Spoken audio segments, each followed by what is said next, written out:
Imagine holding in your hands a book so old, its pages are worn smooth by centuries of fingers, its ink faded by candlelight and time, yet hidden within the curling letters and intricate illuminations, you notice something strange, a symbol, a pattern, a figure that doesn't seem to belong to the holy words around it. This is where the medieval world whispers its secrets. Welcome to the hidden world of the occult in medieval manuscripts, where monks and scribes copied not only sacred scripture, but also slipped in fragments of forbidden knowledge, magical diagrams, and cryptic signs that defy easy explanation.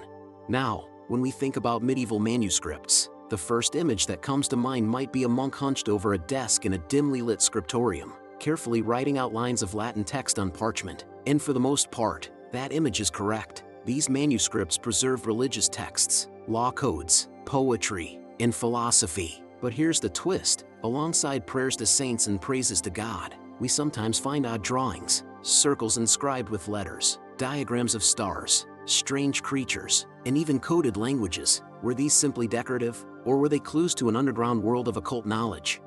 Let's start with something deceptively simple: symbols. In many manuscripts, particularly those from the 12th to the 15th centuries, we find recurring symbols that don't always match the religious content. For instance, the use of the pentagram. Today, the five-pointed star is often associated with magic, witchcraft, or even pop culture fantasy. But in the Middle Ages, the pentagram was a powerful protective sign. You'll find it in manuscripts tucked discreetly into margins, drawn by scribes who may have believed it protected the book and its reader from evil. Imagine reading a copy of the Psalms, only to discover a faint star inked in the corner. Was this a quiet act of faith, or something more? And then there are the diagrams. Manuscripts such as the famous Liber Juratus Honoriae, or the Sworn Book of Honorius, contain complex magical circles filled with divine names and angelic hierarchies. This was no ordinary prayer book. It was a handbook of ceremonial magic. These diagrams were said to call upon angels, control spirits, and reveal hidden truths. To the untrained eye, they might look like fancy geometric doodles, but to those who knew, they were doorways to another world. One of the most mysterious manuscripts of all is the infamous Voynich Manuscript, discovered in the early 20th century but dating back to the late medieval period. It remains undeciphered to this day. Its pages are filled with bizarre plants that don't exist in nature, astrological charts, and naked figures bathing in interconnected pools of water. Scholars have debated for decades: is it a hoax, an herbal manual, or a coded book of magical knowledge? Whatever it is, it shows us how deeply the medieval imagination was intertwined with the idea of hidden wisdom.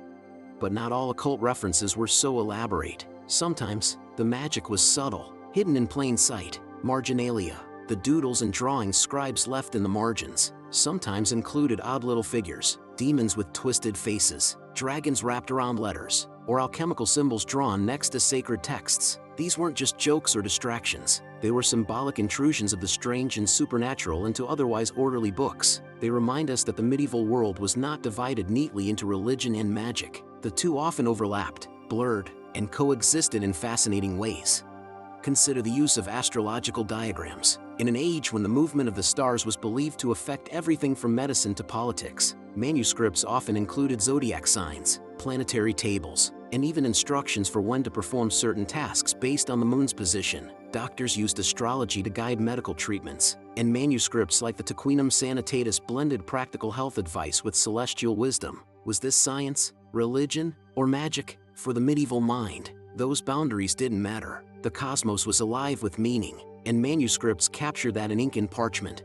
We also need to talk about secret alphabets. Some manuscripts contain writing in strange scripts, runes, cryptic shorthand, or even invented alphabets. These weren't mistakes. They were deliberate attempts to conceal knowledge from outsiders. Imagine coming across a passage of text that suddenly shifts into letters you can't recognize. To the medieval reader, this would have been electrifying. What knowledge was being hidden? Was it a code for the initiated, or perhaps a prayer so powerful it had to be disguised?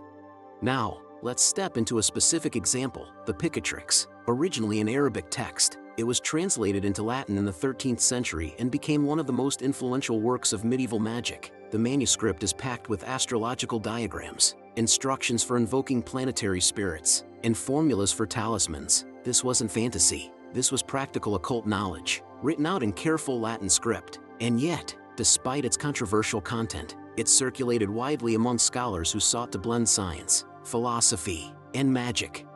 And then there's alchemy. Some manuscripts contain illustrations of furnaces, strange vessels, and symbols representing the transformation of matter. At first glance, these might seem purely scientific, but alchemy was never just about turning lead into gold. It was a spiritual practice, a way of unlocking hidden truths about the universe and the soul. To find alchemical symbols tucked into a manuscript of Aristotle or Galen is to see how seamlessly the occult and the intellectual merged in the medieval mind. Of course, not everyone approved. The church often condemned occult practices, and certain manuscripts were banned or destroyed. But here's the fascinating thing. Even in official Christian texts, we still find traces of the occult. Protective charms written into psalters, diagrams that look suspiciously like magical seals. It's as if the scribes themselves couldn't resist adding a little extra protection, a little hidden power, into the words they were copying. After all, books were precious, and knowledge was dangerous. Why not inscribe a secret charm, just in case? One of the most chilling examples can be found in manuscripts that include exorcism rituals. These texts combine prayers with occult symbols, diagrams, and even instructions for binding demons. Imagine reading a medieval manual that explains not only how to pray, but also how to draw a symbol that forces an unclean spirit to obey. For the medieval reader, this was not fiction, it was power on the page. And then we come to the artistic side. Illuminated manuscripts often included dazzling artwork, golden halos, intricate borders, and lush colors. But sometimes, hidden in those illuminations, were figures that don't belong. Tiny demons lurking in the corner, strange half-human, half-animal creatures, or symbols that only the knowledgeable would recognize as occult. These weren't accidents, they were subtle signals that the world of the manuscript was layered, complex, and full of mysteries. The fascination with occult knowledge in manuscripts tells us something important about the medieval world. People were hungry for meaning. They wanted to understand not just the visible, but the invisible, not just the laws of man, but the secrets of the cosmos. Manuscripts became a kind of canvas where that search for meaning was written down, sometimes openly, sometimes in code. And maybe that's the most thrilling part of all. When we open a medieval manuscript today, we're not just reading words, we're entering a dialogue with people who lived centuries ago, people who believed the universe was alive with mystery, and that some of that mystery could be captured in ink. Every symbol, every diagram, every hidden alphabet is like a whisper from the past. There is more than meets the eye. So the next time you see a medieval manuscript in a museum, look closer, check the margins, study the symbols, because hidden among the prayers and poetry, you might just glimpse the occult heart of the Middle Ages, the part that longed for secret knowledge, hidden power, and contact with the beyond.